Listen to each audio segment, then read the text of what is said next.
ഇപ്പം ഞാൻ നിൽക്കുന്നത് കാസർഗോഡ് ജില്ലയിലാണ്. കാസർഗോഡ് KSRTC ബസ് സ്റ്റാൻഡിൻ്റെ പുറത്തായിട്ടാണ് നിൽക്കുന്നത്. ഇപ്പോഴും ഞാൻ പോകുന്നത് കൂർഗ് എന്ന് പറഞ്ഞ സ്ഥലത്തോട്ട് ലക്ഷ്യമിട്ടിട്ടാണ് പോകുന്നത്. അപ്പോഴാ കൂർഗ് എന്ന് പറഞ്ഞ സ്ഥലം ലക്ഷ്യമിട്ട് പോകുന്നെങ്കിലും ചിലപ്പോഴേ അങ്ങോട്ട് പോകത്തുള്ളൂ. നമ്മുടെ യാത്രയുടെ കാര്യങ്ങളൊക്കെ അറിയാമല്ലോ. അങ്ങോട്ട് പോയിട്ട് ബസ്സിൻ്റെ സമയമൊക്കെ നോക്കിയിട്ട് എങ്ങോട്ടാണോ പോകേണ്ടത് അങ്ങോട്ട് പോകാം. പക്ഷേ ഇപ്പോഴും ഞാൻ ലക്ഷ്യമിടുന്നത് കൂർഗ് എന്ന് പറഞ്ഞ സ്ഥലത്തോട്ട് പോകാൻ വേണ്ടിയിട്ടാണ്. KSRTC ബസ്സൊക്കെ പോകുന്നുണ്ടല്ലേ.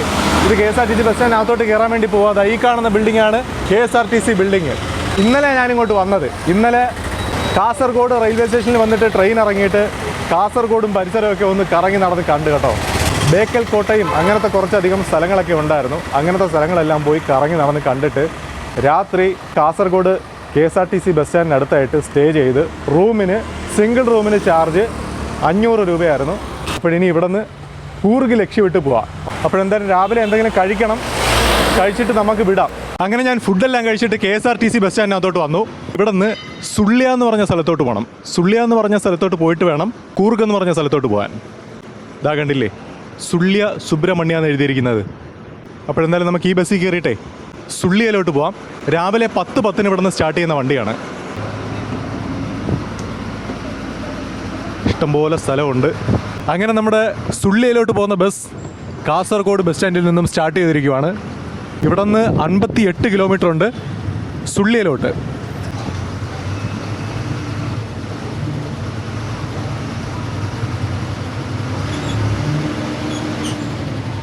രാവിലെ 10:10 ബസ്സിൽ കയറുമ്പോഴത്തേക്കും ഈ ലെഫ്റ്റ് സൈഡിൽ ഇരുന്ന് കഴിഞ്ഞാൽ വെയിൽ കാണില്ല. എന്ന് വെച്ചാൽ വെയിൽ ഈ സൈഡിലോട്ട് അല്ല അടിക്കുന്നത്, അപ്പുറത്തെ സൈഡിലോട്ടാണ്. റോഡിൽ ഹൈവേ വികസനത്തിൻ്റെ ഭാഗമായിട്ട് കൺസ്ട്രക്ഷൻ വർക്കുകളെല്ലാം നടന്നുകൊണ്ടിരിക്കുകയാണ്. അങ്ങനെ നമ്മൾ KSRTC ബസ് സ്റ്റാൻഡിൽ നിന്ന് യാത്ര സ്റ്റാർട്ട് ചെയ്തിട്ട് ഇപ്പം കാസർഗോഡ് പ്രൈവറ്റ് ബസ് സ്റ്റാൻഡിലോട്ട് ബസ് വളഞ്ഞു കയറുവാണ്.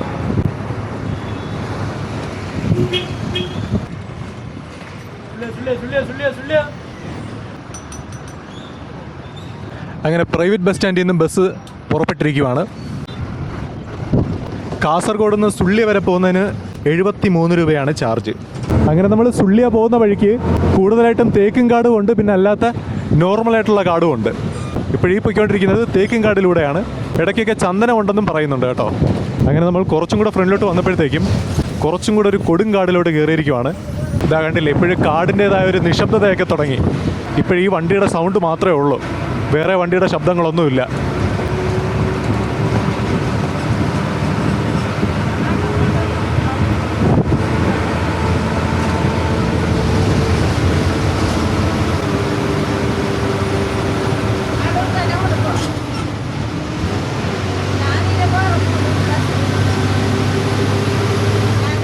അങ്ങനെ നമ്മുടെ ബസ് ഇപ്പോഴും ഗാളിമുഖ എന്ന് പറഞ്ഞൊരു സ്ഥലം എത്തിയിരിക്കുവാണ്.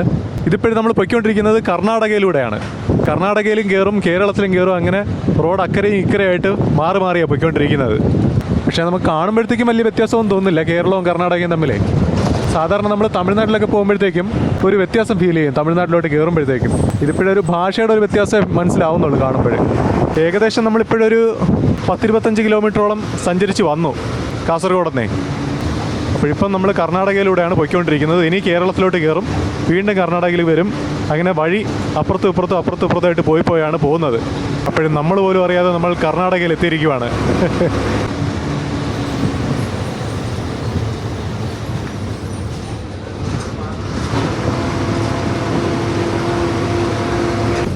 അങ്ങനെ ഞാൻ പറഞ്ഞില്ലായിരുന്നു നേരത്തെ കർണാടകയിലോട്ടും ഇതാ ഒരു കർണാടക ബസ് പോകുന്നതൊക്കെ പെട്ടെന്നങ്ങ് പോയി. അങ്ങനെ പറഞ്ഞത് ഞാൻ നേരത്തെ പറഞ്ഞില്ലായിരുന്നോ, കേരളത്തിലും കർണാടകയിലും കൂടെ നമ്മൾ അപ്പുറത്തും ഇപ്പുറത്തായിട്ട് മാറി മാറിയാണ് പോകുന്നതെന്ന്. അപ്പോഴിപ്പം നമ്മൾ പോയിക്കൊണ്ടിരിക്കുന്നത് കേരളത്തിൽ കൂടെയാണ്. ആദ്യം കേരളത്തിൽ നിന്ന് കർണാടകയിലോട്ട് വന്നു, വീണ്ടും കേരളത്തിലോട്ട് കയറി. ഇനി കുറച്ചും കൂടെ കഴിയുമ്പോഴത്തേക്കും വീണ്ടും കർണാടകയിലോട്ട് കയറും. അങ്ങനെ വളരെ വ്യത്യസ്തമായിട്ടുള്ളൊരു റൂട്ടാണ് ഈ റൂട്ട്. നമ്മളീ പോകുന്ന റൂട്ടിൻ്റെ സൈഡിൽ കൂടെ ഒരു നദി പോകുന്നുണ്ട്.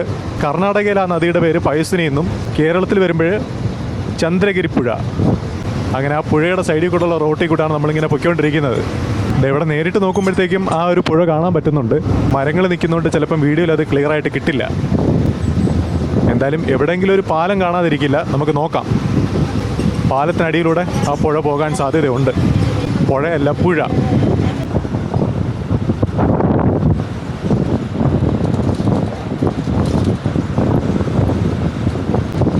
ഇവിടെ ആയിട്ട് അടൂർ ഫ്യൂവൽസ് എന്ന് പറഞ്ഞ ബോർഡ് വെച്ചിട്ടുണ്ട്. അപ്പുറത്തായിട്ടൊരു പെട്രോൾ പമ്പ് ഉണ്ടായിരുന്നു. ആ പേര് കേട്ടപ്പോഴത്തേക്ക് ഒരു വ്യത്യസ്തമായിട്ട് തോന്നി. അടൂർ വ്യത്യസ്തം എന്ന് പറഞ്ഞത് നമ്മുടെ കൊല്ലം പത്തനംതിട്ട അടൂരുണ്ടല്ലോ, അടൂര് പത്തനംതിട്ട ജില്ലയിലാണ്. എന്നാലും ആ അടൂരാണ് എനിക്ക് ഓർമ്മ വന്നത്. ഇപ്പോൾ നമ്മൾ നിൽക്കുന്ന ഈ സ്ഥലത്തിൻ്റെ പേരാണ് അടൂർ. ബോർഡ് വെച്ചിരിക്കുന്നതൊക്കെ കന്നഡ ബോർഡ്, എന്തൊക്കെയാണോ എഴുതിയിരിക്കുന്നത്.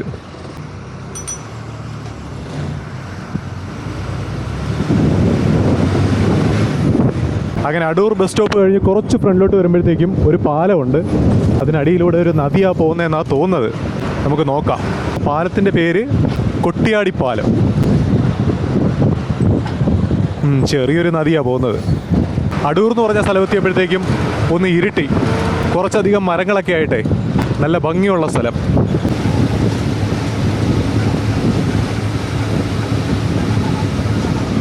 അങ്ങനെ നമ്മൾ പൂർണ്ണമായിട്ടും കർണാടകയിലോട്ട് കയറിയിരിക്കുവാണ്.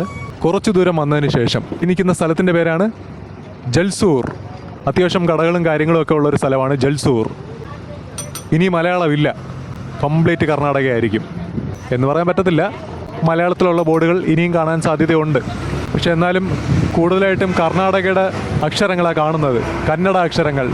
ആ ഒരു വന അന്തരീക്ഷം അങ്ങ് മാറി. ഇപ്പോഴ് കുറച്ച് നല്ല റോഡായിരിക്കുവാണ്. ഒരു സാധാ ഒരു സ്ഥലത്തൂടെ, കേരളത്തിലൊക്കെ ഉള്ളൊരു സ്ഥലത്തൂടെ പോകുന്ന പോലെയാണ് തോന്നുന്നത്.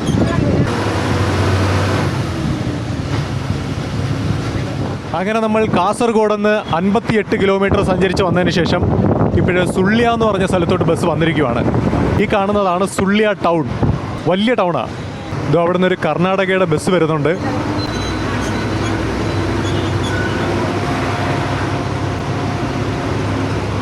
ഈ ബസ് പോകുന്നത് സുള്ളിയ സുബ്രഹ്മണ്യ എന്ന് പറഞ്ഞ സ്ഥലത്തോട്ടാണ്. അവിടെ നിന്ന് ഏകദേശം 10-30 കിലോമീറ്റർ അധികം ദൂരമുണ്ട് സുള്ളിയ സുബ്രഹ്മണ്യയിലോട്ട്. അവിടെ ഒരു അമ്പലമാണെന്നാണ് പറയുന്നത്. ചിലപ്പം ഞാൻ ഈ ബസ്സിൽ അങ്ങോട്ട് പോകാൻ സാധ്യതയുണ്ട്. സുബ്രഹ്മണ്യം കൂടെ പോയി കണ്ടിട്ട് വരാമായിരുന്നല്ലേ. എന്തായാലും ഇവിടം വരെ വന്നതല്ലേ. ഇവിടെ നിന്ന് ഏകദേശം 1.5 മണിക്കൂറോളം യാത്രയുണ്ടെന്നാണ് പറഞ്ഞത്. അപ്പോഴിതാ സുള്ളിയ ബസ് സ്റ്റാൻഡിനകത്തോട്ട് നമ്മുടെ ബസ് കയറുവാണ്. ഇതെവിടെയൊക്കെ ആയിട്ട് കന്നഡ ബസ് കിടക്കുന്നതൊക്കെ കർണാടകയുടെ ഫാസ്റ്റ് പാസഞ്ചർ ബസ്സാണ് അത്. അങ്ങനെ നമ്മുടെ ബസ് ഇവിടെ ഒരു 10 മിനിറ്റ് ഇടും. ഇപ്പം സമയം 12 മണിയായിട്ടുണ്ട്. 12:10 സുള്ളിയ ബസ് സ്റ്റാൻഡിൽ നിന്ന് സുബ്രഹ്മണ്യ എന്ന് പറഞ്ഞ സ്ഥലത്തോട്ട് പോകും. അപ്പോൾ ഞാൻ ഒരു കാര്യം തീരുമാനിച്ചു, സുബ്രഹ്മണ്യ എന്ന് പറഞ്ഞ സ്ഥലം വരെ പോയിട്ട് വരാം. ഇതെവിടെയായിട്ട് വേറൊരു ബസ് കിടപ്പുണ്ട്, കാസർഗോഡ് പോകുന്ന ബസ്. ഇതെവിടെയൊക്കെ ആയിട്ട് കർണാടകയുടെ ബസ്സുകൾ കിടക്കുന്ന കണ്ടില്ലേ. ഇത് കർണാടകയാണ്. ഈ കാണുന്ന എല്ലാം കർണാടകയുടെ ഫാസ്റ്റ് പാസഞ്ചർ ബസ്സാണ്. ഇതൊക്കെ എങ്ങോട്ട് പോകുന്നതെന്നറിയാൻ വയ്യ. ഇംഗ്ലീഷിലൊന്നും എഴുതിയിട്ടില്ല, കന്നഡയിൽ മാത്രമേ എഴുതിയിട്ടുള്ളൂ. എങ്ങോട്ട് പോകുന്നതെന്ന് വലിയ പിടുത്തമില്ല. മൈസൂർ. ഓക്കെ, ഇത് മൈസൂർ പോകുന്ന ബസ്സാണ് കേട്ടോ. അദ്ദേഹം വിളിച്ച് പറഞ്ഞു കേട്ടായിരുന്നു മൈസൂർ മൈസൂർ മൈസൂർ എന്ന്. നമ്മുടെ KSRTC ബസ്സിൻ്റെ അത്ര പൊക്കമില്ല ഈ ബസ്സിന്. കണ്ടില്ലേ, കുറച്ച് ചപ്പിയിരിക്കുന്ന ബസ്സാണ്, പരന്നിരിക്കുന്ന ബസ്. അങ്ങനെ നമ്മുടെ ബസ് ഇവിടെ ഒരു 10 മിനിറ്റ് നിർത്തിയായിരുന്നു. അപ്പോൾ നമ്മുടെ ബസ്സിലെ ഡ്രൈവർ ചേട്ടൻ, പേരെങ്ങനെ? ദിനേശ്. എവിടെ സ്ഥലം? തലശ്ശേരി. കണ്ടക്ടർ ചേട്ടൻ സോമശേഖർ. എവിടെ സ്ഥലം?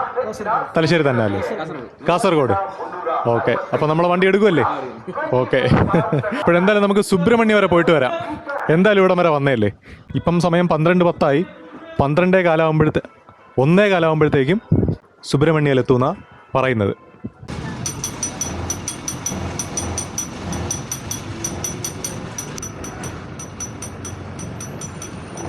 അങ്ങനെ നമ്മുടെ ബസ് സുള്ളിയ ബസ് സ്റ്റാൻഡിൽ നിന്നും സുബ്രഹ്മണ്യയിലേക്ക് സ്റ്റാർട്ട് ചെയ്തിരിക്കുവാണ്. ഒരമ്മ കൈ കാണിച്ച് ഓടി വാ.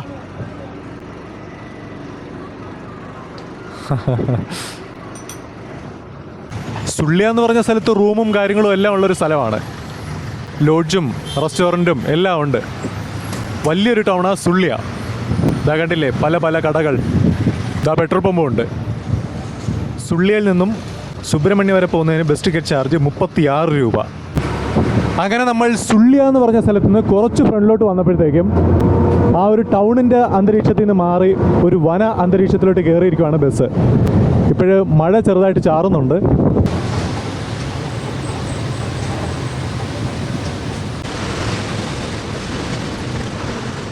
അങ്ങനെ മഴയത്ത് കുറച്ച് നേരം ഷട്ടറിട്ട് യാത്ര ചെയ്തതിന് ശേഷം ദാ ഇപ്പോഴ് ഒരു സ്ഥലത്തെത്തിയിരിക്കുവാണ്. സ്ഥലത്തിൻ്റെ പേര് എന്താണെന്നറിയാൻ വയ്യല്ലോ. കുറച്ചധികം കടകളും കാര്യങ്ങളും എല്ലാം ഉണ്ട്. ഇതാ ഒരു കർണാടകയുടെ ബസ്സും കിടപ്പുണ്ട്.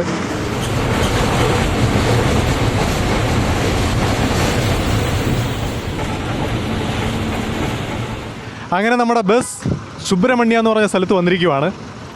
ഈ ബസ് മുകളിൽ സ്റ്റാൻഡിലോട്ട് പോവാണ് കഴിക്കാൻ വേണ്ടിയിട്ട്. ഭക്ഷണം കഴിച്ചിട്ട് അപ്പോഴേ തിരിക്കുമെന്നാണ് പറയുന്നത്. ചിലപ്പോഴും ഞാൻ ഈ ബസ്സിൽ തന്നെ തിരിച്ച് സുള്ളിയിലേക്ക് പോകാൻ സാധ്യതയുണ്ട്. ഇല്ലാന്നുണ്ടെങ്കിൽ കർണാടക ബസ്സിൽ സുള്ളിയിലോട്ട് പോകും. ഇപ്പോഴെന്തായാലും നമ്മൾ സുബ്രഹ്മണ്യ എന്ന് പറഞ്ഞ സ്ഥലത്ത് വന്നിരിക്കുവാണ്. നേരെ ആ കാണുന്നതാണ് അമ്പലം. നല്ല വെള്ള പെയിൻ്റൊക്കെ അടിച്ച് നല്ല ഭംഗിയുണ്ട് കാണാൻ. കുക്കി ശ്രീ സുബ്രഹ്മണ്യ ടെമ്പിൾ അങ്ങനെയാണ് എഴുതി വെച്ചിരിക്കുന്നത്. ഇതെവിടെയായിട്ട് കാനറ ബാങ്കിൻ്റെ ബ്രാഞ്ചൊക്കെ ഉണ്ട്, സുബ്രഹ്മണ്യ ബ്രാഞ്ച്. സത്യത്തിൽ ഞാനിങ്ങോട്ട് വന്നപ്പോഴത്തേക്കേ വളരെ വിജനമായിട്ടുള്ള വഴി കൂടെയൊക്കെയാണ് വന്നത്. അപ്പോൾ ഞാൻ വിചാരിച്ചു ഈ വനത്തിൻ്റെയൊക്കെ നടുക്ക് കാണുന്ന ചെറിയ കാവുകളും അങ്ങനത്തെ അമ്പലങ്ങളൊക്കെ കാണുമല്ലോ, ആ രീതിയിലുള്ള ഒരു അമ്പലമാണെന്നാണ് വിചാരിച്ചത്. പക്ഷേ ഇവിടെ വന്നപ്പോഴത്തേക്കും ഈ അമ്പലമായിട്ട് ചുറ്റിപ്പറ്റി ഒരുപാട് കെട്ടിടങ്ങളും ലോഡ്ജുകളും ഹോട്ടലുകളും എല്ലാം ഉണ്ട്. ഇത്രയും വലിയൊരു അമ്പലമാണെന്ന് ഞാൻ വിചാരിച്ചില്ല. ഇവിടെയൊക്കെ ഈ കാണുന്നത് ലോഡ്ജിൻ്റെ കെട്ടിടമാണ്. നല്ല വെയിലടിക്കുന്നുണ്ടേ. ഇപ്പം സമയം ഉച്ചയ്ക്ക് 1:15 ഇവിടെ വെയിൽ കൊള്ളാതെ നടന്നു പോകാൻ വേണ്ടിയിട്ട് നീളത്തിൽ ഷെഡും പണിഞ്ഞിട്ടുണ്ട്. ഈ അമ്പലത്തിലെ സീസൺ സമയമൊക്കെ ആകുമ്പോഴത്തേക്കും ക്യൂ നിന്ന് പോകാൻ വേണ്ടിയിട്ടായിരിക്കാം ഈ ഷെഡ് പണിഞ്ഞിരിക്കുന്നത്. ഇതവിടെ പശുക്കളെയൊക്കെ തൊഴുതിട്ട് പോകുന്നുണ്ട് ആൾക്കാർ. ഇവിടെ അമ്പലത്തിൽ നേർച്ച കൊടുത്തിരിക്കുന്ന പശുക്കളായിരിക്കാം അത്. ഇതാ കണ്ടില്ലേ കിടക്കുന്നത്. ഇവിടെ എല്ലാം ഉണ്ട്. ഇവിടെയൊക്കെ ആയിട്ട് കച്ചവടങ്ങളും കാര്യങ്ങളും എല്ലാം ഉണ്ട്. ഈ അമ്പലത്തിൽ വരുന്ന ഭക്തജനങ്ങളെയും ടൂറിസ്റ്റുകളെയും രണ്ടുപേരെയും ലക്ഷ്യമിട്ടിട്ടുള്ള കച്ചവടങ്ങളുണ്ട്. കൊച്ചു പിള്ളേർക്കുള്ള കളിപ്പാട്ടങ്ങളും എല്ലാ സംഭവങ്ങളും ഉണ്ട്. ഇവിടെ കേട്ട് അലുവയും വെച്ചിട്ടുണ്ട്, ചുമന്ന അലുവ. ഇത് വില പ്രൈസ് 180. 1 കിലോ 180 വില. സ്വീറ്റ് കോണൊക്കെ ചെയ്യുന്ന കണ്ടില്ലേ. ഇതെവിടെ ആയിട്ട് ലഗേജ് റൂമൊക്കെ ഉണ്ട്. ഫ്രീ ഓഫ് കോസ്റ്റ്, ഫ്രീ ആണെന്ന് ബോർഡ് വെച്ചിട്ടുണ്ട്. ഞാനെന്തായാലും ഇവിടെ ഒരുപാട് നേരം സ്പെൻഡ് ചെയ്യുന്നില്ല, അതുകൊണ്ട് ഞാനിവിടെ ലഗേജ് ഒന്നും വെക്കുന്നില്ല. അങ്ങനെ നമ്മൾ നടന്നതാ അമ്പലത്തിൻ്റെ കറക്റ്റ് ഫ്രണ്ടിൽ വന്നിരിക്കുവാണ്. രഥമൊക്കെ വെച്ചിട്ടുണ്ട്. രഥത്തിൻ്റെ അടുത്ത് നിന്ന് ആൾക്കാർ ഫോട്ടോസൊക്കെ എടുക്കുന്നുണ്ട്. അതിൽ തടിയുടെ പലതരം വർക്കുകളൊക്കെ ചെയ്തിട്ടുണ്ട്. അകത്തോട്ട് കയറാൻ വേണ്ടിയിട്ടുള്ള ക്യൂ ആണിത്. ഡൈനിങ് ഹാൾ ഫോർ പ്രസാദ ഭോജന അങ്ങനെ ബോർഡൊക്കെ വെച്ചിട്ടുണ്ട്. അതിനകത്തോട്ട് ആൾക്കാർ പോകുന്നുണ്ട്. ഇത് അങ്ങോട്ടായിട്ട് പ്യുവർ വെജിറ്റേറിയൻ ഹോട്ടലിൻ്റെ ബോർഡൊക്കെ കാണിച്ചിട്ടുണ്ട്. ഹോട്ടൽ ശ്രീ കൃപ, KRUPA കൃപ. ഇവിടെ ദർശൻ ടൈമിങ്സ് എന്ന് പറഞ്ഞിട്ട് സമയമൊക്കെ കാണിച്ചിട്ടുണ്ട്. രാവിലെ 6:30 മുതൽ ഉച്ചയ്ക്ക് 1:30 വരെ, ഉച്ചയ്ക്ക് ശേഷം 3:30 മുതൽ രാത്രി 8:30 വരെ. എന്തായാലും ഈ ഒരു ഗോപുരത്തിന് സൈഡിലായിട്ട് ഉള്ളിലോട്ട് ഒരു വഴിയൊക്കെ കാണുന്നുണ്ട്. ജസ്റ്റ് അങ്ങോട്ടൊക്കെ ഒന്ന് പോയിട്ട് വരാം. ഇവിടെ ഈ അമ്പലമായിട്ട് ബന്ധപ്പെട്ട ഭക്തിപരമായിട്ടുള്ള സംഗതികളുടെ കച്ചവടങ്ങളൊക്കെയാണ്. ഇതാ കണ്ടില്ലേ, ദൈവങ്ങളുടെയൊക്കെ ചെറിയ ചെറിയ ശില്പങ്ങൾ. 120. ഇതിന് 120 രൂപയാണ് ആ ഒരു ചെറിയ ശില്പം. റോസൊക്കെ ഉണ്ട്, കോട്ടണിൽ ചെയ്തിരിക്കുന്നതാ. ഇത് എത്രയാ? ഒരെണ്ണം 30, രണ്ടെണ്ണം ആണെന്നുണ്ടെങ്കിൽ 50 രൂപ. പിച്ചളയിൽ ചെയ്തിരിക്കുന്ന വർക്കുകളാണ്. ഇതിങ്ങനെ കൂട്ടത്തോടിരിക്കുന്ന കാണാൻ ഒരു പ്രത്യേക രസമുണ്ട്. ചെറിയ വിഗ്രഹങ്ങളും വലിയ വിഗ്രഹങ്ങളും അങ്ങനെ പലതരം വിഗ്രഹങ്ങളുണ്ട്. ഇതെവിടെ ശൂലമൊക്കെ ഉണ്ട്, 850 രൂപ. കണ്ടില്ലേ, അങ്ങനെ പലതരം വിഗ്രഹങ്ങളും വിളക്കുകളും എല്ലാം ഉണ്ട്. ഇതെവിടെയായിട്ട് നോക്കേ, ഈ ഒരു ശില്പം 2880 രൂപ. നല്ല വെയിറ്റ് ഉണ്ട്. ഇത് കൊള്ളാം അല്ലേ. ചെറിയ ആനയുടെ കുഞ്ഞു ശില്പങ്ങൾ നിരത്തി വെച്ചിട്ടുണ്ട്. ഒരെണ്ണം എടുത്തു നോക്കാം. നല്ല വെയിറ്റ് ഉണ്ട്. ചെറുതാണെങ്കിലേ നല്ല ഉൾഭാരമുണ്ട്. നിരത്തി വരിവരിയായിട്ട് വെച്ചിരിക്കുന്നത് കാണാൻ കൊള്ളാം. ബാഹുബലി സിനിമ ഫീൽ ചെയ്യുന്നുണ്ട് കാണുമ്പോഴത്തേക്കും. ഇതെവിടെ കുടകൾ എങ്ങനെയാണ് വിലയെന്നറിയാൻ വയ്യല്ലോ. എന്തായാലും എനിക്കൊരു കുട വേണമായിരുന്നു. അതെവിടെ റേറ്റ് എഴുതിയിട്ടുണ്ട്, 380 രൂപ. ഇനി ഞാൻ ഇവിടെ നിന്ന് തിരിച്ച് ബസ് സ്റ്റാൻഡ് അടുത്തോട്ട് പോയിട്ട് ബസ്സിൽ കയറിയിട്ട് തിരിച്ച് സുള്ളിയ എന്ന് പറഞ്ഞ സ്ഥലത്തോട്ട് പോയിട്ട് അവിടെ നിന്ന് എന്തെങ്കിലും കഴിക്കാമെന്നാണ് വിചാരിക്കുന്നത്. ഞാൻ ഇവിടെ നിന്ന് കഴിക്കാമെന്നാണ് വിചാരിച്ചത്, പക്ഷേ വിശപ്പില്ല. ഇപ്പം സമയം 1:30 സുള്ളിയയിലൊരു 2:30 ആകുമ്പോഴത്തേക്കും എത്തും. അപ്പോൾ സുള്ളിയെന്ന് കഴിക്കാം. പിന്നെ എടുത്തു പറയേണ്ട ഒരു കാര്യം, ഞാനിവിടെ ഒരു ലോഡ്ജിൽ റൂമിൻ്റെ റേറ്റ് തിരക്കി. അപ്പോൾ സിംഗിൾ റൂം അവൈലബിൾ അല്ല. ഫാമിലി റൂമാണെന്നുണ്ടെങ്കിൽ ട്രിപ്പിൾ ബെഡിന് 2200 രൂപ. ഞാൻ തിരക്കിയത് അത്യാവശ്യം ലക്ഷറി ആയിട്ടുള്ളൊരു ഹോട്ടലിലായിരുന്നു. ഇവിടെ ലോക്കൽ ലോഡ്ജൊക്കെ ഉണ്ട്. അവിടെയൊക്കെ സിംഗിൾ റൂമിന് എനിക്ക് തോന്നുന്നു 500-600 രൂപയൊക്കെ ആയിരിക്കാം. അങ്ങനെ നമ്മൾ അമ്പലത്തിൻ്റെ ഗോപുരത്തിന് അടുത്തോട്ടെല്ലാം പോയിട്ട് വന്നപ്പോഴത്തേക്കും ദാ ബസ് വന്നിട്ടുണ്ട്. ഞാൻ ഇവിടെ വന്ന് ഇറങ്ങിയ ബസ്സാണ്. കാസർഗോഡ് എന്ന് പറഞ്ഞ് ബോർഡ് വെച്ചിട്ട് വന്നിട്ടുണ്ട്. അപ്പോഴെന്തായാലും നമുക്ക് ബസ്സിലോട്ട് കയറാം. ഓക്കെ, 1:40 ആയപ്പോഴത്തേക്കും ബസ് അമ്പലത്തിനടുത്തുള്ള ബസ് സ്റ്റോപ്പിലോട്ട് വന്നു. ഇവിടെ ഓട്ടോ സ്റ്റാൻഡെല്ലാം ഉണ്ട്, കണ്ടില്ലേ? സത്യത്തിൽ ഇത്രയും കാട്ടിനകത്ത് വന്നപ്പോഴത്തേക്ക് ഞാൻ വിചാരിച്ചത് ഒരു വിജനമായിട്ടുള്ളൊരു സ്ഥലമായിരിക്കുമെന്ന്. പക്ഷേ ഇത്രയും വലിയൊരു സെറ്റപ്പാണെന്ന് വിചാരിച്ചില്ല. എന്തായാലും നമുക്ക് സുള്ളിയയിലോട്ട് പോവാം. അങ്ങനെ നമ്മൾ സുബ്രഹ്മണ്യ എന്ന് പറഞ്ഞ അമ്പലത്തിൽ നിന്നും കുറച്ച് ദൂരം യാത്ര ചെയ്ത് വന്നതിന് ശേഷം സുള്ളിയ എന്ന് പറഞ്ഞ സ്ഥലത്തോട്ട് തിരിച്ചെത്തിയിരിക്കുവാണ്. അങ്ങനെ സുള്ളിയ ബസ് സ്റ്റാൻഡിൽ ബസ് ഇറങ്ങിയിരിക്കുവാണ്. മടികരെ ആ സ്ഥലത്തിൻ്റെ പേര് മറന്നുപോയല്ലേ. ആ ഒരു സ്ഥലം അങ്ങോട്ട് പോകണം. അങ്ങോട്ട് പോയിട്ട് വേണം നമുക്ക് കൂർഗിലോട്ട് പോകാൻ. ബസ് സ്റ്റാൻഡിന് പുറത്തായിട്ട് തന്നെ വെജിറ്റേറിയൻ ഹോട്ടലിൻ്റെ ബോർഡൊക്കെ അവിടെ വെച്ചിട്ടുണ്ട്. ഇതിലേതാ സാമ്പാർ?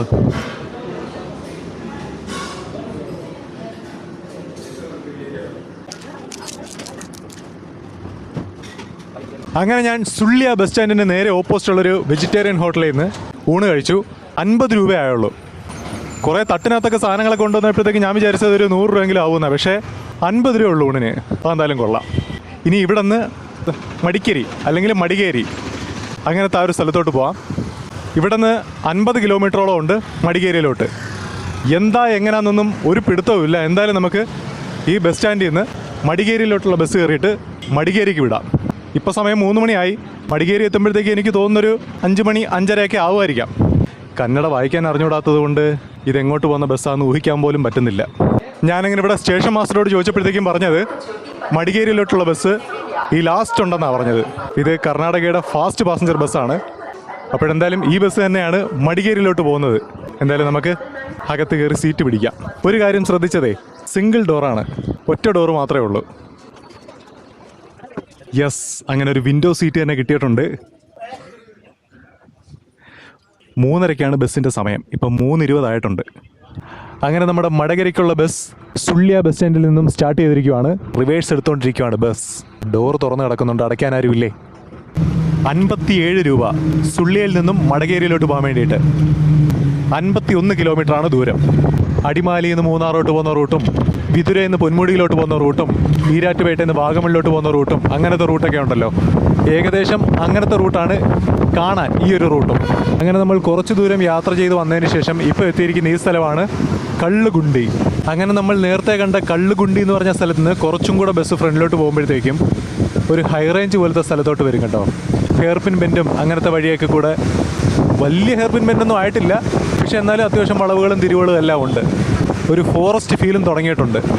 റോഡെല്ലാം നല്ല റോഡാണ്. കട്ടറോ കാര്യങ്ങളോ ഒന്നുമില്ല. നല്ല നീറ്റായിട്ടുള്ള റോഡാണ്. കോടമഞ്ഞ് റോഡിലോട്ടൊക്കെ ഇറങ്ങി തുടങ്ങി.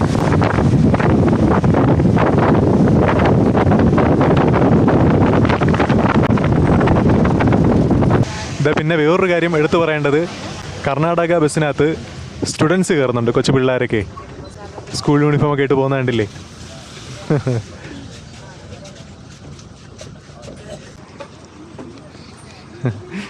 അങ്ങനെ ഈ സ്ഥലത്തിൻ്റെ പേര് ഇവിടെ എന്നും എഴുതിയിട്ടില്ലല്ലോ.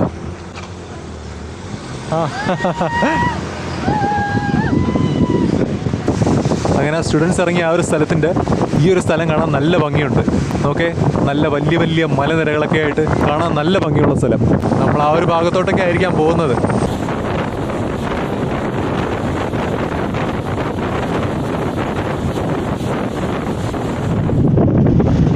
അങ്ങനെ നമ്മൾ കുറച്ചധികം ദൂരം യാത്ര ചെയ്ത് വന്നതിന് ശേഷം ഇപ്പോഴ് മടകേരിയിൽ വന്ന് ബസ് ഇറങ്ങിയിരിക്കുവാണ്. കണ്ടക്ടർ ടാറ്റ കാണിച്ച്. അപ്പോഴിതാണ് മടകേരി എന്ന് എനിക്ക് വരുന്നുള്ളൂ. മടികേരി ടൗൺ. വന്നിറങ്ങിയത് ഒരു പെട്രോൾ പമ്പിൻ്റെ ഫ്രണ്ടിലാണ്. ഞാൻ ബസ് സ്റ്റാൻഡിലോട്ട് പോയി ഇറങ്ങിയില്ല. ഇവിടെ ഒരു പ്രതിമയൊക്കെ വെച്ചിട്ടുണ്ട്. അത് കണ്ടപ്പോഴത്തേക്ക് ഇവിടെ ചാടി ഇറങ്ങിയതാണ്. ബസ് സ്റ്റാൻഡിൽ ഇവിടെ നിന്ന് കുറച്ചങ്ങോട്ട് പോയാൽ മതി. സുബ്ബയ്യ, തിമ്മയ്യ, പേരുകളൊക്കെ വായിക്കാൻ കുറച്ച് പാടാണ്. കന്നഡയിലോട്ടുള്ള ഓരോ സ്ഥലങ്ങളുടെയും പേര് നമ്മൾ ഈ സ്ഥിരമായിട്ട് പറഞ്ഞ് ശീലമില്ലാത്തത് കൊണ്ട് അങ്ങോട്ട് കിട്ടത്തില്ല. അപ്പോഴെന്തായാലും നമുക്ക് ഇവിടെ എവിടെയെങ്കിലുമൊക്കെ ഒന്ന് കറങ്ങി നടക്കാം. അപ്പോഴും ഞാൻ ഈ നിൽക്കുന്ന 2 പെട്രോൾ പമ്പുകൾക്ക് നടുക്കായിട്ടാണ്. അതോ അവിടെ ഒരു പെട്രോൾ പമ്പുണ്ട്, ഇതോ അവിടെയും ഉണ്ട്. അതിന് താഴെയായിട്ട് ഒരു ലോഡ്ജൊക്കെ കാണുന്നുണ്ട്. കുറച്ച് താഴെയായിട്ട് ഇവിടെ ഒരു പ്രൈവറ്റ് ബസ് കിടപ്പുണ്ട്, മഹാലക്ഷ്മി. ഇവിടുത്തെ പ്രൈവറ്റ് ബസ്സിൻ്റെ കളർ ഇങ്ങനെയാണോ? നമ്മുടെ നാട്ടിലെ ടൂറിസ്റ്റ് ബസ്സിൻ്റെ കളർ വെള്ളയ്ക്കകത്ത് നടുക്കൂടെ ഒരു നീല വരയൊക്കെ ഉണ്ടല്ലോ, അതേപോലത്തെ പ്രൈവറ്റ് ബസ്. അങ്ങനെ കാലാവസ്ഥ ഒരു തണുത്തൊരു അന്തരീക്ഷമാണ്. ഇവിടെ നിന്ന് അങ്ങോട്ടൊക്കെ നോക്കുമ്പോഴത്തേക്ക് അവിടെ മിസ്റ്റ് കാണാൻ പറ്റുന്നുണ്ട്, കോട. അപ്പോഴെന്തായാലും നമുക്ക് ഈ മടികേരി ബസ് സ്റ്റാൻഡിൻ്റെ അടുത്തോട്ടൊക്കെ ഒന്ന് പോയിട്ട് വരാം. ഇതാ 2 ട്രാക്ടർ വരുന്നുണ്ട്. ഇപ്പോഴിവിടെ അവിടെ എവിടെയും കൃഷി കാണുമായിരിക്കാം. ഇത് എവിടെയായിട്ട് നമ്മൾ നേരത്തെ അവിടെ കണ്ടതുപോലത്തെ ഒരു പ്രതിമ ഇവിടെയും ഉണ്ട്, ഡോക്ടർ കൊടാംപൂർ അങ്ങനെ അവിടെ എഴുതിയിട്ടുണ്ട്. ഇതാ ഒരു സ്കൂൾ ബസ്, കൊടക് വിദ്യാലയ മടകേരി. സത്യത്തിൽ ബസ്സിലൊക്കെ ബോർഡ് ഇംഗ്ലീഷിലും കൂടെ മസ്റ്റായിട്ട് എഴുതണം എല്ലാ സ്റ്റേറ്റിലും. ബസ്സിൻ്റെയൊക്കെ ബോർഡേ എങ്ങോട്ട് പോകുന്നതെന്നൊരു പിടുത്തവും ഇല്ല. നമ്മൾ എറണാകുളത്തോട്ടും പെരുമ്പാവൂരൊക്കെ പോകുമ്പോഴത്തേക്കും അവിടെ ബസ്സിൻ്റെ ബോർഡ് ഹിന്ദിയിലും കൂടെ എഴുതിയിട്ടുണ്ട്, ഭായിമാർക്കൊക്കെ വായിക്കാൻ സൗകര്യത്തിന് വേണ്ടിയിട്ട്. അവിടെ ഹിന്ദിയിൽ എഴുതിയിരിക്കുന്നത് പോലെ എല്ലാ സ്റ്റേറ്റിലും ഇംഗ്ലീഷ് മസ്റ്റായിട്ട് എഴുതണമെന്നാണ് ഒരിത്. ഇതാ ഇങ്ങനെ നടന്നു വന്നപ്പം ദാ ഇത് നോക്കേ, ഇത് ടൗൺ ഹാളാണ്, മടികേരി ടൗൺ ഹാൾ. അതിൻ്റെ ഫ്രണ്ടിലായിട്ടൊരു ശില്പമൊക്കെ ചെയ്തിട്ടുണ്ട്, അത് കൊള്ളാം. ഇങ്ങനെ നടന്നു വന്നപ്പോഴത്തേക്കും ഇവിടെയൊക്കെ ആയിട്ട് ഡൊമിനോസിൻ്റെ പിസയൊക്കെ ഉണ്ട്, അങ്ങനത്തെ കാര്യങ്ങളെല്ലാം ഉണ്ട് കേട്ടോ. ഇവിടെയായിട്ട് പാനിപൂരി. ഇതേപോലത്തെ വണ്ടികൾ നമ്മൾ ഒരുവിധപ്പെട്ട ടൂറിസ്റ്റ് കേന്ദ്രങ്ങളിലെല്ലാം കാണും. ടൂറിസ്റ്റ് കേന്ദ്രങ്ങളിലല്ല, ആൾ കൂടുന്ന സ്ഥലങ്ങളിലെല്ലാം ഉണ്ട്. ഇവിടെ നോക്കേ, നല്ല പഴയ ഒരു കെട്ടിടം ഇതാണെന്ന് തോന്നുന്നു, മടികേരി ഫോർട്ട്. എന്തായാലും ആ ഒരു ബിൽഡിങ്ങിൻ്റെ കൺസ്ട്രക്ഷൻ സ്റ്റൈലെല്ലാം കൊള്ളാം. അങ്ങനെ ഞാൻ ഈ ബിൽഡിങ്ങിൻ്റെ ഫ്രണ്ടിൽ നിന്നിട്ട് ഗൂഗിൾ മാപ്പിൽ നോക്കിയപ്പോഴത്തേക്കും മടികേരി ഫോർട്ട് എന്ന് പറഞ്ഞത് ഇവിടെ നിന്ന് 290 മീറ്റർ ആ വഴി കൂടെ അങ്ങോട്ട് പോകണം, വേ ടു മടികേരി ഫോർട്ട്. അങ്ങനെ എന്തായാലും ഫുട്പാത്തെല്ലാം നല്ല നീറ്റായിട്ട് തന്നെ കൈകാര്യം ചെയ്തിട്ടുണ്ട്. ഞാനിങ്ങനെ കുറച്ചും കൂടെ ഫ്രണ്ടിലോട്ട് പോയപ്പോഴേ ഇവിടെ നിന്നൊരു വ്യൂ ഉണ്ട്, അത് കാണിച്ചു തരാം. നമ്മൾ ഈ മൂന്നാർ, ഊട്ടി, കൊടൈക്കനാൽ അവിടെയൊക്കെ പോകുമ്പോഴത്തേക്കുള്ളൊരു വ്യൂ ഉണ്ടല്ലോ, അതുപോലത്തെ ഒരു വ്യൂ. തട്ടായിട്ട് വീടുകളും ബിൽഡിങ്ങുകളും എല്ലാം കാണാൻ പറ്റുന്നുണ്ട്. അങ്ങ് ദൂരെയായിട്ട് നോക്കേ, അത് കൊള്ളാം. അങ്ങനെ നമ്മൾ നടന്നതാ മടികേരി ഫോർട്ടിനടുത്ത് എത്തിയിരിക്കുവാണ്. അറ്റകുറ്റപ്പണികളും പെയിൻറ്റിംഗ് ഒക്കെ നടന്നുകൊണ്ടിരിക്കുവാണ്. ഈ കാണുന്നത് മടികേരി പാലസാണ്. ഇവിടെയായിട്ട് നോക്കേ, ഒരു പഴയ ഒരു യന്ത്രം, എന്താ സംഗതി എന്നൊരു പിടുത്തവുമില്ല. ചെയിനൊക്കെ ഉണ്ട്, കണ്ടില്ലേ. ഗ്രൈൻഡർ പോലത്തെ ഒരു സംവിധാനവും കാണുന്നുണ്ട്. വീട്ടിലെ ഗ്രൈൻഡറിൽ ഇതേപോലത്തെ ഒരു സംഭവം കാണുമല്ലോ, ആ ഒരു ഷേപ്പും ഉണ്ട്. എന്തായിരിക്കാം, ഒന്നും എഴുതിയും വെച്ചിട്ടില്ല. നമ്മൾ കഴിഞ്ഞ വീഡിയോയിൽ ബേക്കൽ കോട്ടയായിരുന്നു, ഇന്ന് മടികേരി കോട്ട. ഇന്നും ഒരു കോട്ട കാണാമെന്ന് വിചാരിച്ചതല്ല, കുറേ സ്ഥലങ്ങളൊക്കെ ക്ലോസ് ചെയ്തിരിക്കുവാണ്. ഇതേപോലെ ഷീറ്റും ഇരുമ്പ് പൈപ്പൊക്കെ വെച്ച് അടച്ചിരിക്കുവാണ്. നമ്മൾ ഈ ബിൽഡിങ്ങാണ് വെളിയിൽ നിന്ന് കണ്ടത്. ഇവിടെയായിട്ടൊരു അമ്പലമാണ്, പൂജാ സമയമൊക്കെ എഴുതിയിട്ടുണ്ട് അവിടെ. രാവിലെ 7 മണി മുതൽ രാവിലെ 10:30 വരെയും, മഹാപൂജ രാവിലെ 7:30. ഇതെവിടെയായിട്ട് നോക്കേ, ഒരാൾക്ക് നിൽക്കാൻ പറ്റുന്ന രീതിയിലുള്ളൊരു സെക്യൂരിറ്റി റൂം പോലത്തെ ഒരു സംഗതി. അങ്ങോട്ടൊക്കെ പഴയ ഓടിട്ട കെട്ടിടങ്ങളാണ് കാണുന്നത്. സിനിമ ഷൂട്ടിങ്ങിനൊക്കെ പറ്റിയ സ്ഥലം. അതിന് ഇതിൻ്റെ ആവശ്യമില്ല, അവർ സെറ്റിട്ടോളും. നമ്മൾ മുകളിൽ നിന്നൊരു അമ്പലം കണ്ടില്ലായിരുന്നോ, ആ അമ്പലത്തിൻ്റെ ഫ്രണ്ടിലാണ് നിൽക്കുന്നത്, ശ്രീ കോട്ട മഹാഗണപതി ടെമ്പിൾ. അങ്ങനെ ഈ അമ്പലത്തിൻ്റെ പേര്. ഇതെവിടെയായിട്ട് തേങ്ങ ഉടയ്ക്കാനുള്ള സംവിധാനം എല്ലാം ചെയ്തിട്ടുണ്ട്, ഹോമം ചെയ്യാനുള്ള ആ ഒരു ഏരിയ കാണുന്നത്. അപ്പോഴെന്തായാലും നമുക്ക് ഇതുവഴി കൂടെയും പുറത്തോട്ടിറങ്ങാം. വരുന്ന വഴിയും പോകുന്ന വഴിയെല്ലാം കൊള്ളാം, നല്ലൊരു ഫീലുണ്ട്. തമിഴ് സിനിമയിലൊക്കെ ഫൈറ്റ് സീൻ ഷൂട്ട് ചെയ്ത സ്ഥലങ്ങൾ പോലെയൊക്കെ ഉണ്ട് കാണാൻ. അങ്ങനെ മടികേരി കോട്ടയിൽ നിന്ന് പുറത്തോട്ടിറങ്ങിയിട്ട് ബസ് സ്റ്റാൻഡ് ലക്ഷ്യമിട്ട് നടന്നപ്പോഴത്തേക്കും ഇവിടെയൊക്കെ ആയിട്ട് ഹോം മെയ്ഡ് ചോക്ലേറ്റ്സ് അങ്ങനെയൊക്കെ ബോർഡ് വെച്ചിട്ടുണ്ട്. ഊട്ടി, മൂന്നാർ, കൊടൈക്കനാൽ അവിടെയൊക്കെ പോകുമ്പോൾ കാണുന്ന സെയിം കച്ചവടങ്ങൾ. ഇതുവഴി കൂടെയൊക്കെ ഇങ്ങനെ നടന്നു പോകുമ്പോഴും അതേ ഒരു ഫീലാണ് തോന്നുന്നതും. അങ്ങ് ദൂരെയായിട്ട് കണ്ടില്ലേ, തട്ടായിട്ടുള്ള വീടുകളും കാര്യങ്ങളും എല്ലാം. അതൊക്കെ കണ്ടുകൊണ്ട് ഇങ്ങനെ നടന്നു പോകാൻ ഒരു രസമുണ്ട്. അങ്ങനെ ഇപ്പോഴും നടന്നതാ ഒരു ഹൈമാസ് ലൈറ്റിൻ്റെ അടുത്ത് വന്ന് നിൽക്കുവാണ്. ഇപ്പോൾ ഈ മടികേരി എന്ന് പറഞ്ഞ സ്ഥലം കൂർഗിൻ്റെ പ്രധാനപ്പെട്ട സ്ഥലങ്ങളിലൊന്നാണ്. ഇങ്ങനെ മടികേരി ടൗണിലൂടെ ഇങ്ങനെ നടന്നു പോകുമ്പോൾ ഇവിടെയായിട്ട് റിലയൻസ് ട്രെൻഡ്സൊക്കെ ഉണ്ട്. കണ്ടില്ലേ, ഇത്രയും വിജനമായിട്ടുള്ള വനത്തിൽ കൂടെയൊക്കെ സഞ്ചരിച്ച് വന്നപ്പോഴത്തേക്കും ഇത്രയും വലിയൊരു ടൗൺ ആയിരിക്കുമെന്ന് പ്രതീക്ഷിച്ചില്ല. ഞാൻ പറഞ്ഞ ആ ഒരു റിലയൻസ് ട്രെൻഡ്സ് ഉള്ള ബിൽഡിങ്ങിൽ വുഡ്ലാൻഡിൻ്റെ ഷോറൂമുണ്ട്, അവിടെയായിട്ട് KFC ഒക്കെ ഉണ്ട്. അങ്ങനെ എല്ലാ ബ്രാൻഡഡ് ഷോറൂമുകളും റെസ്റ്റോറൻറ്റുകളും എല്ലാം ഉണ്ട് ഇവിടെ. അങ്ങനെ കുറച്ചും കൂടെ ഫ്രണ്ടിലോട്ട് നടന്നു വന്നപ്പോഴാ ഇവിടെ ബി ദേവയ്യ എന്ന് പറഞ്ഞിട്ടുള്ളൊരു പ്രതിമ വെച്ചിട്ടുണ്ട്. അതിനോട് ചേർന്ന് ഒരു ഡാം പോലെ ചെയ്തിട്ടുണ്ട്. ഇത് ഞാൻ അന്വേഷിച്ചപ്പോഴറിഞ്ഞത് ലാൻഡ് സ്ലൈഡിംഗ് ഒന്നും ഉണ്ടാവാതിരിക്കാൻ വേണ്ടി ചെയ്തിരിക്കുന്നതാണ്. ഉരുൾപൊട്ടലൊക്കെ ഉണ്ടാവുകയാണെന്നുണ്ടെങ്കിൽ അത് തടയാൻ വേണ്ടിയിട്ട് അങ്ങനെ ചെയ്തിരിക്കുന്നത്. നല്ല ഹൈറ്റിലാണ് അത് ചെയ്തിരിക്കുന്നത്. അവിടെ ആ വണ്ടികൾ കിടക്കുമ്പോഴത്തേക്കും അറിയാൻ പറ്റും അതിനെന്തുമാത്രം ഹൈറ്റ് ഉണ്ടെന്ന്. വലിയൊരു ഡാം പോലെ തന്നെ ഉണ്ട്. ഇവിടെ ഈ ഡാമിനടുത്തായിട്ട്, ഡാമല്ല, ഈ കാണുന്നൊരു ഇതിനടുത്തായിട്ട് ബസ്സൊക്കെ നിർത്തുന്ന ബസ് സ്റ്റോപ്പാണ്. കണ്ടില്ലേ, കളർഫുള്ളായിട്ടുള്ള ബസ്സൊക്കെ നിർത്തിയിട്ടിരിക്കുന്നത്. ഇവിടെ ആയിട്ട് ഒരു ബസ്സിനകത്ത് ഇംഗ്ലീഷിലും ബോർഡ് എഴുതിയിട്ടുണ്ട്, കുട്ട, സ്ഥലത്തിൻ്റെ പേര് കുട്ട. അങ്ങനെ ആ സ്ഥലത്തോട്ട് പോകുന്ന ബസ്സാണിത്. ചെറിയ ബസ്സാണ്, മിനി ബസ്. ഈ കാണുന്നതാണ് മടികേരി ഓട്ടോ സ്റ്റാൻഡ്. പിന്നെ വേറൊരു കാര്യം എടുത്തു പറയേണ്ടത്, ഇത്രയും വലിയ സിറ്റി ആണെങ്കിലും ഇതുവഴി കൂടെ നടക്കുമ്പോഴത്തേക്കും പ്രത്യേകിച്ച് സ്മെല്ലോ കാര്യങ്ങളോ ഒന്നുമില്ല. അതൊരു വലിയ കാര്യം തന്നെയാണ്. സാധാരണ ഇങ്ങനത്തെ വലിയ സിറ്റിയിലൂടെയൊക്കെ നടക്കുമ്പോഴത്തേക്കും മൂത്രത്തിൻ്റെ സ്മെല്ലും അങ്ങനത്തെ സ്മെല്ലൊക്കെ എന്തെങ്കിലും കാണാതിരിക്കത്തില്ല. പക്ഷേ ഇവിടെ അങ്ങനത്തെ സ്മെല്ലൊന്നുമില്ല കേട്ടോ. ഇതാ ഇവിടെ ആയിട്ട് ഒരു കടയിൽ കൊടയും തൊപ്പിയൊക്കെ വെച്ചിട്ട് നിൽപ്പുണ്ട്. നമുക്ക് നോക്കാം റേറ്റൊക്കെ എങ്ങനെയാണെന്നേ. ഇത് റെയിൻ ക്യാപ്പ്. ഓ, ഇതുള്ളത് 65. ഇതൊക്കെ റെയിൻ ക്യാപ്പാണ്. ഇതിന് 55 രൂപ, ഇതിന് 35 രൂപ, 65 രൂപ. ഒരെണ്ണം എടുക്കാമായിരുന്നു, കാര്യം ഇത് 65. ഓക്കെ, അപ്പോൾ ഇതൊരെണ്ണം മേടിക്കാം. മഴ പെയ്യുകയാണെന്നുണ്ടെങ്കിൽ ആവശ്യം വരും. നല്ലൊരു കയറ്റം കയറിയ ബസ് പോകുന്നത്. ഈ ഇറക്കം ഇറങ്ങിച്ചെന്ന് നിൽക്കുന്നതാണ് ബസ് സ്റ്റാൻഡ്. ഇതാ കണ്ടില്ലേ അടുത്ത ബസ് കയറ്റം കയറി വരുന്നത്. ഈ കാണുന്നതാണ് ബസ് സ്റ്റാൻഡ് ബിൽഡിംഗ്. ഇതെവിടെയായിട്ട് ജീപ്പ് സ്റ്റാൻഡ്. പെർ ജീപ്പ് 2500 രൂപ. Last view point Mandalpatti. ഒരു ജീപ്പിന് 2500 രൂപയാണ് ചാർജ്. അതിൻ്റെ കാര്യങ്ങളൊക്കെ സംസാരിച്ചുകൊണ്ട് നിൽക്കുവാണ്. ഇവിടെ കുറച്ചധികം ജീപ്പുകൾ കിടപ്പുണ്ട്. ഒരു ജീപ്പിൽ എത്ര പേർക്ക് കയറാം? അല്ല, ഞാൻ ഒറ്റയ്ക്കാ. 5 പേര്